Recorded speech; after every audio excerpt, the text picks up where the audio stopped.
Florian Yelpo nous rejoint pour Lombardier IM. Bonjour Florian.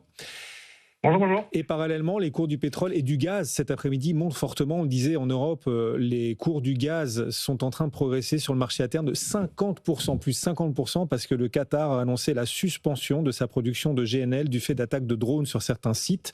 Les cours du pétrole, eux, sont en hausse de 7-8%, le baril de Brent à $78. Bref, ce qui est en train de se jouer, c'est le retour de l'inflation, d'une certaine façon, là, Florian ? C'est plutôt une inflation énergétique qui est en train de revenir sur le devant de la scène.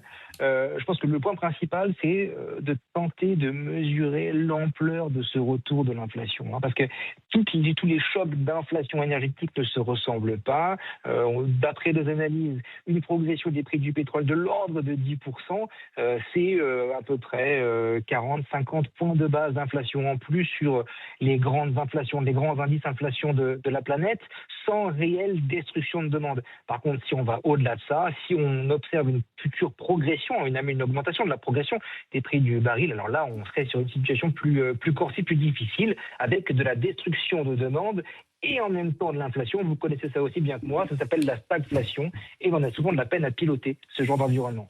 Florian, est-ce que ce conflit, les conséquences économiques comme la hausse des prix de l'énergie est de nature à replacer les banques centrales en première ligne? Tout à l'heure, on avait un invité qui nous disait que oui, mais que Fed et BCE n'allaient pas forcément agir de la même façon. C'est un bon point. Là encore, c'est une question d'amplitude. Si on observe une progression des prix du baril de l'ordre de 10%, on pourrait s'imaginer une Fed qui repousse ses prochaines baisses de taux à un peu plus tard. C'est pas la même chose que de voir une progression de l'inflation de plus de 1, plus de 2%, qui là pourrait amener Kevin Warsh, à l'arrivée de son mandat, à prendre des décisions plus drastiques, plus difficiles, et notamment des hausses de taux. On sait la BCE très réactive à l'inflation globale et à l'inflation énergétique, parce qu'on sait aussi que la progression de l'euro, c'est notre meilleur bouclier global contre si vous voulez, l'ingestion de cette inflation énergétique. Donc on a différents types de problématiques, mais l'important, c'est l'ampleur de la progression des prix du pétrole. 10%, 25%, 50%, ça n'est pas du tout la même situation. Puis ensuite, on sait que le baromètre de Donald Trump, c'est le prix du gallon d'essence. Quelle est la limite de hausse du pétrole encaissable pour le président américain avant les midterms ? Alors ça, c'est une bonne question, et la réponse qu'on a proposée, elle est toute simple.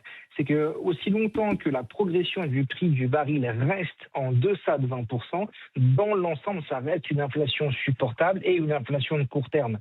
Alors, court terme, l'idée, c'est est-ce qu'on va l'avoir dans le prochain trimestre, dans les 2 prochains trimestres? Évidemment, pour les midterms, l'enjeu est conséquent. Mais en tout cas, à l'échelle de 2026, c'est le type d'inflation qu'on peut ingurgiter. Vous savez, il y a d'autres composantes de l'inflation qui sont en train de revenir en arrière. Donc, aussi longtemps qu'on est en dessous de 20%, dans l'ensemble, ça reste supportable. Au-delà de 20%, on commence à avoir en plus de l'inflation, de la destruction de demande. Et ça n'est pas du tout bon pour les midterms. Oui, midterms qui approche dans maintenant un peu plus de 8 mois. Quand même, ce qui se passe là avec cette hausse des cours du pétrole, mais surtout le blocage du détroit d'Ormuz, c'est pas que le détroit soit bloqué, interdit de circuler, c'est que les opérateurs, les majors pétrolières elles-mêmes choisissent de ne plus y opérer parce que ça devient là trop dangereux dans le contexte de guerre que cette région est en train de vivre.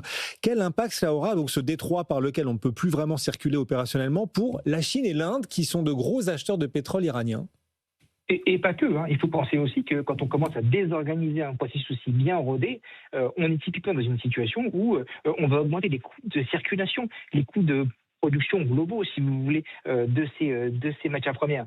On le sait, l'Inde, la Chine sont des pays très exposés à ce type de pétrole.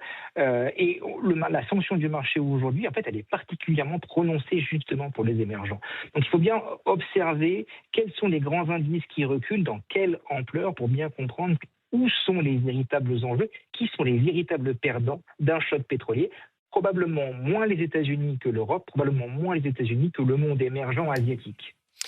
Florian Yelpo avec nous aujourd'hui pour Lombard Odier IM, régulièrement à nos côtés. Merci beaucoup Florian. Le CAC est toujours en baisse, moins 2,2%, avec aussi les acteurs du luxe qui reculent. C'est vrai que la géopolitique qui mord, c'est compliqué. Et puis cette région du Moyen-Orient, c'est une région bien sûr cruciale, stratégique pour les acteurs du luxe. On a Kering qui recule de 5%, LVMH qui perd 4%, beaucoup de clients là-bas sur place.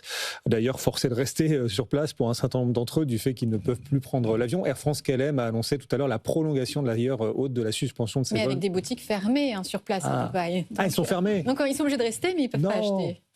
Mais quelle frustration. On comprend du coup les vidéos des influenceurs qui pleurent en disant c'est terrible, on doit rester. Ah oui, c'est plus intéressant quand tout est fermé. C'est sûr. Faut pas généraliser. Non, c'est vrai. Il y a aussi Elodie Gossuin. Le CAC 40 est en repli, moins 2,2% en ce moment à la Bourse de Paris.